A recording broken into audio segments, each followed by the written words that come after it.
Is the new Apple Music a mess? And the new marketing muscle of your favorite movie stars. This is episode 21 of Media Unplugged, the podcast that goes behind the spin to reveal what's really happening in media. Media Unplugged with Tom Asacker and Mark Ramsey. Welcome to Media Unplugged. I am Mark Ramsey. And I'm Tom Asacker. Tom, is the new Apple Music a mess? We're talking about Apple Music? Apple Music. This would be the new product from Apple, the new service from Apple. We have an article from Mashable, and that was the title of the article. Apple Music is a major mess, and it won't beat Spotify was the title of the article. Let me touch on a couple things here, then I want to hear what you think. Mark, Go ahead. let me ask you. Apple Music, I mean, maybe this podcast should be called Old Media Unplugged. Hasn't everyone already talked about this thing? But you know what? I've got it. I was thinking about it. We can spin our podcast with like a new value proposition. Okay. Like Media Unplugged, where to go for media news and insights when you're too busy working to keep up with it in real time. Well, that's right.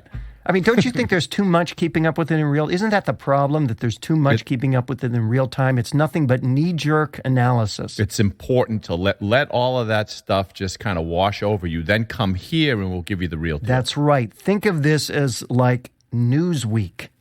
That's right. For me, I didn't mean to interrupt, by the way. Yes, I did. All right. Well, first of all, yes, it's been a week. Apple Music's been out there for a while, and the speculation continues about its pros and cons, its virtues and lack thereof. This particular piece I thought was interesting because its proposition is that this thing is a major mess. Here's some of the points that are made in this article, and I love this. The author, whose name is Chris Taylor. And by the way, isn't it always interesting? These authors are nobody you've ever heard of. It's just another guy with another opinion. But it's a name you think you've heard before, like Chris Taylor. That sounds familiar, you know? So here's one of his points. This doesn't feel like Apple at all. Rather, it feels like something designed by a committee of strong egos. Oh. And like Apple has been an organization of little egos. Little egos, not of committees. That's right. I don't think that's true. This was strange. I'll tell you. I will say. Did you actually see the keynote, the Apple keynote? I watched the introduction of it, and I was not impressed. I don't know. Were you? I was not impressed at all. In fact, when it got to Apple Music, it went very much downhill. They brought out Jimmy Iovine, who looks like he's never seen a cue card he can read from. And they brought out Drake, who seemed to be vamping pointlessly. And the whole presentation on Apple Music was built on, Apple has this, what I like to call the tyranny of three things. Everything about its announcement has three parts. If you remember back to Jobs' original iPhone pitch, the iPhone is three things: a telephone, a state-of-the-art internet communications device, and an iPod. Three things. So this tyranny of three things was laid out here as well. Apple Music is basically three things. It's a version of Spotify. It's a live streaming worldwide radio station called Beats One. And it's a service called Connect, designed to connect people to artists. So those are the three things. But the take of Mr. Taylor was that this was a train wreck. He didn't like really any aspect of this. He thought the Spotify version was undifferentiated. He thought the Connect was unnecessary, and he didn't get the radio station thing at all.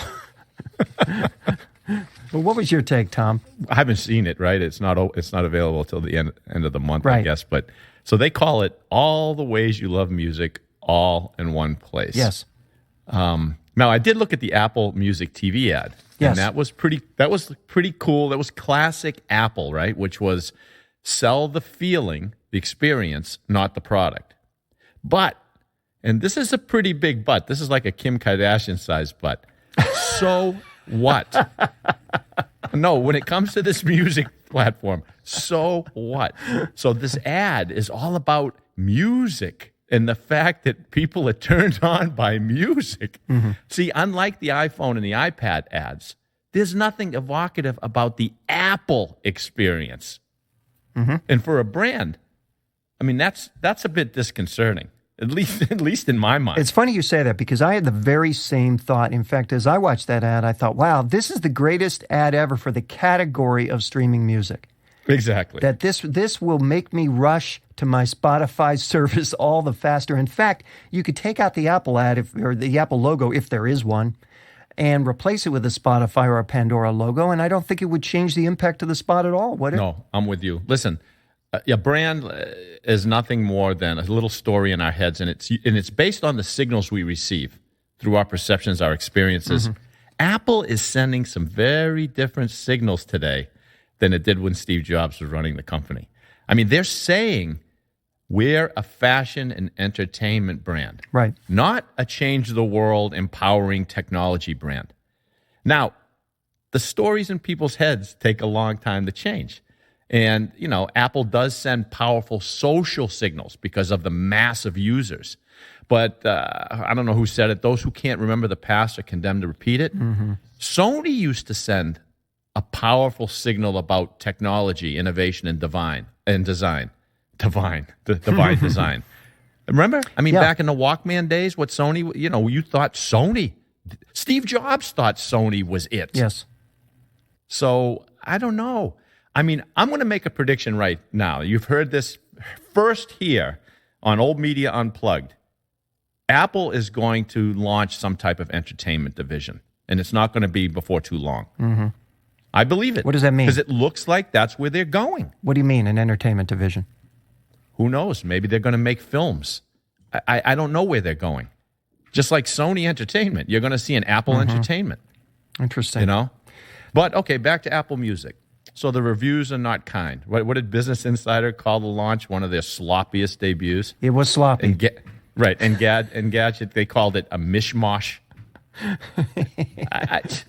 If you don't know what they're doing, if you don't see it through the lens of just a pragmatic business decision, then you're missing the whole thing. All they're trying to do is get back some of the control of the content and counter the slowdown in music downloads. Yeah, it's really, that's fundamentally, it's about countering, it's about addressing the decline in music downloads and the reduction in their diminished position in the music industry as a result, right? That's it. I mean, you listen, you study this, this is what's going on. It's a Me Too product.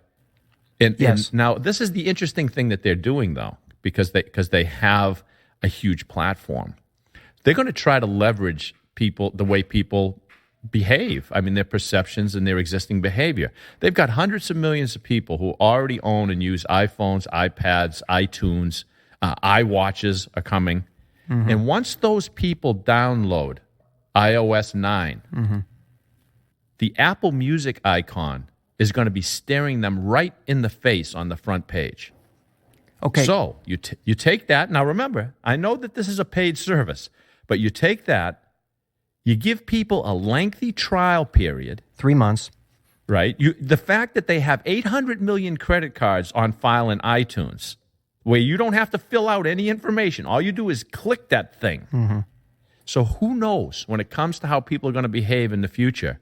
Maybe they start using it, and then a message comes up that says, do you want to continue to use it and pay $9.99? And that all the information's in the phone. Maybe some people will hit that button. I've got a feeling they're going to. Well, here's the thing. First of all, on the 800 million figure, that's mentioned in this Chris Taylor article. Here's what he says about that, and I think he's right. The 800 million figure is a pretty weak indicator. It includes anyone who's ever synced an iPhone or bought a single 99-cent song from Apple in the last 12 years. They're not hanging around on iTunes eagerly waiting for streaming to kick in. Those who are interested in such things have had years in which to try out one of the dozens of competitors in this space, competitors who didn't feel the need to throw kitchen sinks at their products. And then the other thing I'll mention is also visible on their iPhones for a few years now is the iTunes icon, which is also baked in. And one thing that's been around now for 3 years, I think it is iTunes Radio. And that has appealed to the same 800 million presumed consumers. And they have never, ever released usage figures for iTunes Radio. And everything I hear from all the people on the outside looking in is that it's because the usage was below expectation. Okay. All right. Listen, that's not a good sign. I know. Listen, I'm just looking at numbers. I look at these numbers and I say, okay, Pandora has 70 million monthly listeners and 15 million paid that pay the subscription fee for the premium service. Then I think, Yeah, but there are 700 million iPhone users. Yeah. Can I get 15 million paid subscribers out of Well, that? that's in business school, they used to call that the 1% fallacy. Right. That you take any large market. If we only get 1%, we have a going concern, right? But unfortunately, that's why sometimes everybody's we trying don't. to build an audience, right? So that everybody wants to get 1% of some big number. One thing I will say that I really like about your take on this is that your point that they used to be about, and I'm going to paraphrase, Apple used to be a company that was about revolutionary devices, changing the world, as you put it, and now they're a fashion company. And there's nothing more symbolic of that than the difference between the iPhone, an absolutely revolutionary device when it was new, and a watch. Yeah, we talked about this. It's hard to believe it's from the same company, truthfully. One last point I want to make, and that's on Beats One. A lot of people are puzzled about the fact that Apple will put out a what amounts to a radio station worldwide, 24/7, et cetera, but still a streaming radio station. And what was interesting to me, I found this reference, and because my belief is that that's primarily a Barker channel, basically a service designed to both humanize what is inherently an inhuman service dominated by algorithms, and also to draw attention to the content that Apple wants you to be interested in because of the relationships they have with their labels, which is better done with humans than with algorithms. And this is what I found that was interesting, and it doesn't have to do with Apple, it has to do with Amazon. Listen to this. Could Amazon be looking to expand into daily live video shows? That appears to be the case, according to a job listing from the internet retailer. The posting on Amazon.com advertised for an experienced television producer who could help run the new initiative, cast as a way to entice consumers to shop more on Amazon, particularly video-loving millennials. So I thought about it, that, well, they're creating their own video Barker channel. Why wouldn't Apple create an audio Barker channel? Right. Listen, people are looking at how much did this Jurassic Park movie pull in? I didn't even get the figure of this. I know it's huge though worldwide. Over a $500 million. Wow. People are looking at entertainment, video games, movies, podcast, whatever it is. I don't think anyone's doing anything but sitting around consuming content. Or not consuming content. Or not consuming content. All right. You are listening to Media Unplugged with Tom Asacker and Mark Ramsey. The new marketing muscle of your very favorite movie stars. Tom, this is from a piece in The Wrap. The title is Why Jennifer Lawrence, David Ayer, who's a director, and James Gunn, another director, are Hollywood's new social media weapons. The idea here is pretty simple. Remember the days when studios used to fret about having the right domain name for the new movie, and God forbid a squatter should sit on, Right. meninblack3.com? Those days are long gone, because nowadays, it turns out, all the heat is with the movie stars, and the movie stars are the ones to trickle out the first looks and the early photos and the initial videos and all that kind of early exposure stuff. The quote in the piece is, why this makes sense is not just because obviously they have the audiences, the stars do, but because, quote, they seem more authentic to film fans than if the same content came from larger studio accounts. And I had to puzzle on that for a moment because, anybody who knows anything about movie stars realizes there's very little authentic to them at all. Just ask Rock Hudson. And I thought maybe the word should be impactful rather than authentic, because what movie stars can do is rally their fans to action, right? That's it. Does it really have anything more to do with authenticity, though? It has nothing to do with authenticity. Look, this is a big, duh. So people look to their favorite actors to help discover movies they may be interested in, just as they do with authors, right? As soon as an author comes out with a new book, people clamor to find out, what is it? What's it about? Let me see what it is. Give me a sneak peek. They've always done that. Yeah, I've never signed up. I've never signed up for the mailing list at Doubleday. No, exactly. That's the whole point. What does the Doubleday brand mean? It means nothing, because you don't know what you're getting. The author tells you, what are you getting now? So it's a proxy for value or the type of movie you're getting, but it doesn't always work out as a good proxy. I mean, if you've seen this movie Serena, this 1920s period piece with Jennifer Lawrence and Bradley Cooper, then you know it doesn't always work that way.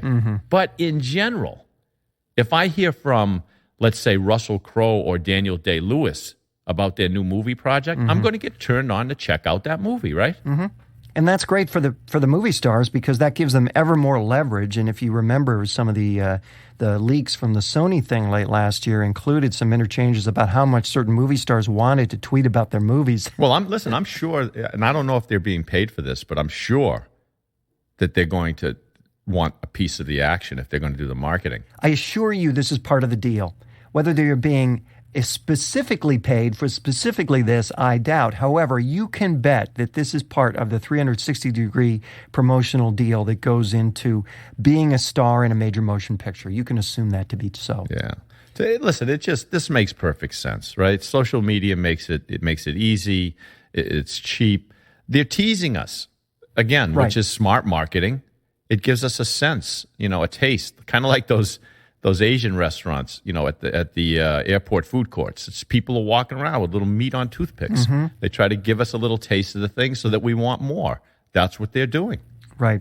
Well, what do you think are the consequences for brands for this? Because I thought about this and I thought, well, but a movie studio is to a movie. Well, a movie star versus a movie studio versus a movie. What are the brand analogy there? I mean, why don't we have Uncle Ben tweeting? Why isn't the Pillsbury Doughboy tweeting? Why is it that I've got to go to the Pillsbury Twitter account if I'm so inclined to get their tweets? I mean, why doesn't this translate? Well, it's not because of authenticity. It's because the celebrity is a proxy for the value that you're going to receive. So if Daniel Day-Lewis is tweeting about a new movie project, then I'm thinking that movie is going to be good because Daniel Day-Lewis is in that movie. Or if I hear Tiger Woods, tweet that he bought a new brand of golf club that he happens to be sponsoring, and he actually uses it. Unlike him driving a Buick in a commercial, that didn't work as a proxy because we know he doesn't drive a Buick, right? So if the character can be a proxy for the brand, the value of the brand, then it connects. But who the hell is Uncle Ben? Well, he's no. he knows a lot about rice, I'm told. So to your point, this is so interesting because to your point, I remember a few weeks ago I saw an ad and it was an ad for George Clooney and it was a watch.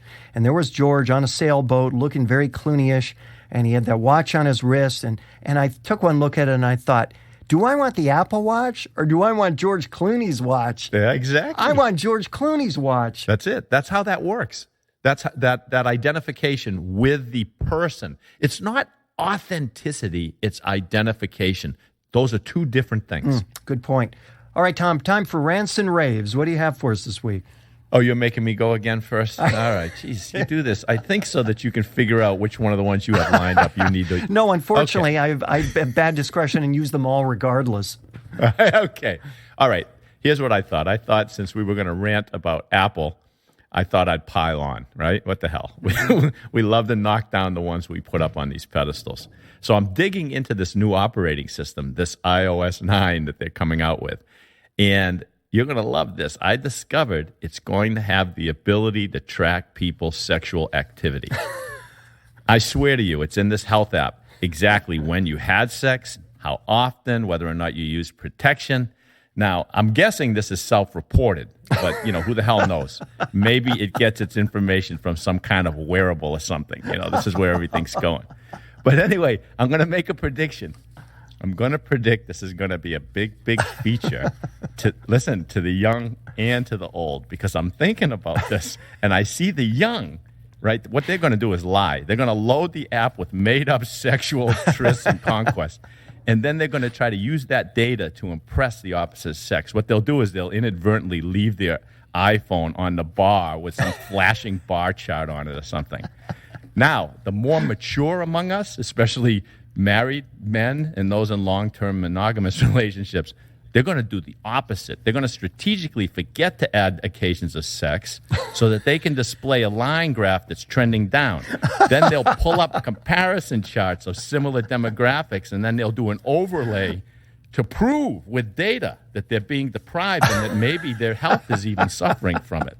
So I'm guessing a big deal for this thing. All right. Clearly, you should have told me you were going to do that in advance, so I could have let you go last. That's awesome. Oh, well, I've got a couple. Nothing's going to compare to that, but 2 rants and a rave. First of all, rant number 1. I am on the board of the Broadcast Film Critics Association, and we produce, among other things, a show called the Critics' Choice TV Awards that airs every year on A&E.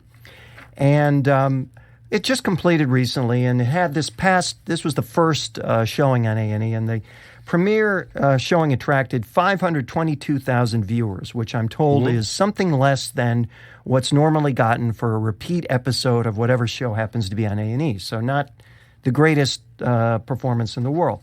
Now, put that beside what I'm sure is a PR-driven piece on the A&E Network's social media guru and performance and how fabulous it was. And here's a quote from the article. It says, the awards, which aired Sunday, had 1.8 million Twitter users talking about the event with a total of 8.5 million impressions, according to Nielsen. Now, again, 522,000 total viewers. So what I'm puzzled about here is how, in one context, a set of metrics can be laudatory, can be praiseworthy, can be fabulous, and in another context, the outcome that was supposed to be intended by those metrics can be disappointing. And I recognize, of course, that, advertising and outcomes don't align one-to-one, right? That there's some John Wanamaker math going on here. But still, right. I'm just get so puzzled because how can the social media person be a superstar from all this presumed interaction and impressions, and yet the show not get ratings? You're thinking too deeply about this. None of this makes any sense. You just happen to bump into something that, you study. I mean, I study stuff all the time and look at it and go, this doesn't make any sense at all. Seriously. But I never think it's worthy of a rant. I figure, no, everybody else knows it doesn't make sense too. All right. Well, there you go. You dispensed with that one pretty quick. All right. Here's number 2. This is rant number 2. Caitlyn Jenner. This is not about the person, okay, because that's even older news than Apple, if you're going to get on the what's old and what's new rant here. My issue is with the name Caitlyn. And I thought about that. I thought, how many 65-year-old women do you know named Caitlyn? So I went back and I looked, and it turns out that in the year that Bruce Jenner was born, there were, quote, fewer than 5 baby girls born in that year named Caitlyn.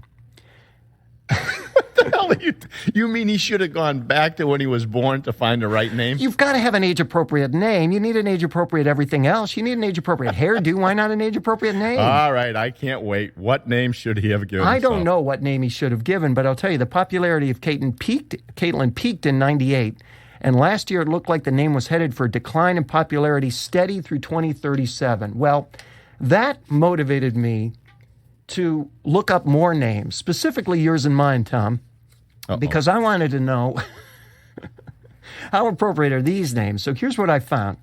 The name Mark last peaked in popularity in the U.S. in 1960.